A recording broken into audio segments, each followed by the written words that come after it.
ان کی تربیت کریں، اصل نہج پر انہیں سمجھائیں۔ حضرت اسماء نے روشن کردار ادا کیا، تقوی، پرہیزگاری، عبادت، سخاوت، رسول اللہ کی نوکری، نبی پاک کی کامل محبت، اپنے بچوں کی تربیت، حضور کی ہر بات کے ساتھ وفا، ان کا ترہ امتیاز رہا۔ وہ ہمیں سبق دے کے گئیں، اگر دنیا میں زندہ رہنا ہے تو محبوب کے بن کے رہو، زندہ رہو گے، تابندہ رہو گے، پائندہ رہو گے۔ بخاری شریف میں حدیث موجود ہے، حضرت اسماء کہتے ہیں میری مشرکہ ماں مجھ سے ملنے آئی، کئی سالوں کے بعد دروازے کے باہر آ کے اماں نے آواز دی، اسماء تیری ماں آئی ہے۔ تو حضرت اسماء تیزی سے اٹھی، ماں ملی ہے نا کئی سالوں کے بعد، لیکن جا کے بغل گیر نہیں ہوئی، بلکہ اماں دروازے پہ تھی تو جناب اسماء نے اندر سے کنڈی لگا لی، دوڑ کے اٹھ کے کنڈی لگائی اور کہا جاؤ حضرت عائشہ صدیقہ کو میرا پیغام دو کہ محبوب سے پوچھ کے بتائیں کہ مشرکہ ماں آئی ہے، اگر نبی پاک کہیں گے تو اماں سے ملوں گی، اس لیے کہ میرا سارا کچھ میرے نبی سے وابستہ ہے، میرا سارا کچھ محبوب کے قدموں سے وابستہ ہے، حضور اجازت دیں گے، یہ بخاری مسلم میں موجود، پھر ملوں گی۔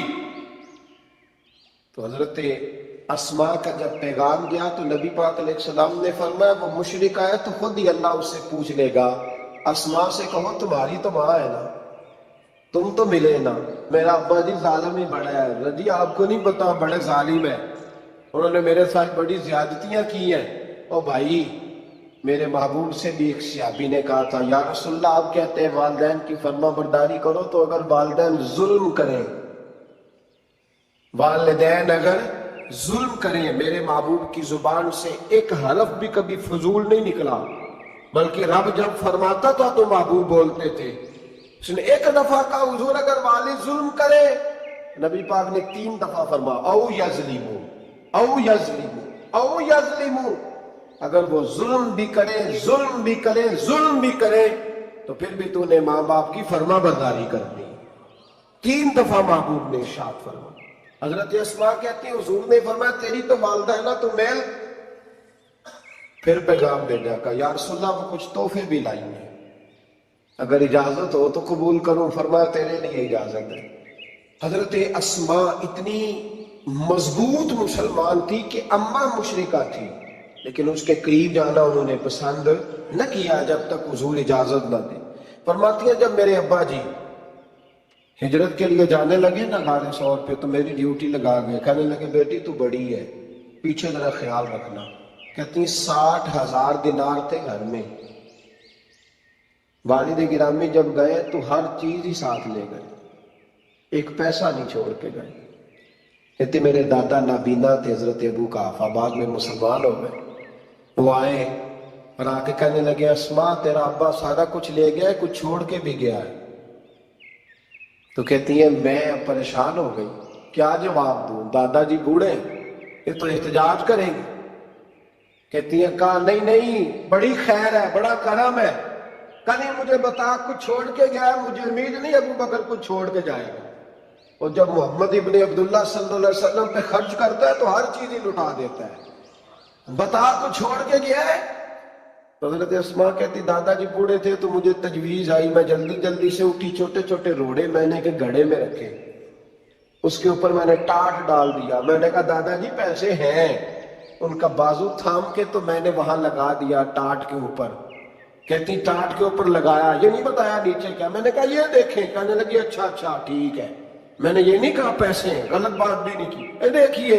کہتی ہیں دادا جی کو تسلی ہو گئی، وہ مطمئن ہو گئے، وہ مطمئن ہوئے تو میری آنکھوں میں آنسو آ گئے، میں رو پڑی۔ میں نے کہا دیکھو رب کریم اس عمر میں مجھ سے کیسی خدمتیں لے رہا، جوان بیٹی، یہ ہمارا ہنستا بستا شہر ہے اور سارے اپنے ہیں ہم آپس میں، لیکن کسی کی جوان بچی اس محلے دار سے جس کو وہ بچپن سے جانتی ہے، کونے میں جوان بچی 20-22 سال کی اگر ماچس لینی چلی جائے تو شور ہو جاتا ہے، وہ بیٹی نکل آئی ہے جی، ابا جی شام کو گھر آئے تو محلے دار غیبت کرے، بیٹی تیری جوان وہاں کھڑی تھی، آج سبزی لینے آئی تھی، ماچس لینے، ابا درڑا نکال لیتا ہے، بیٹی کیسے باہر چلی گئی؟ بھئی اپنا محلہ ہے، سارے اپنے لوگ ہیں،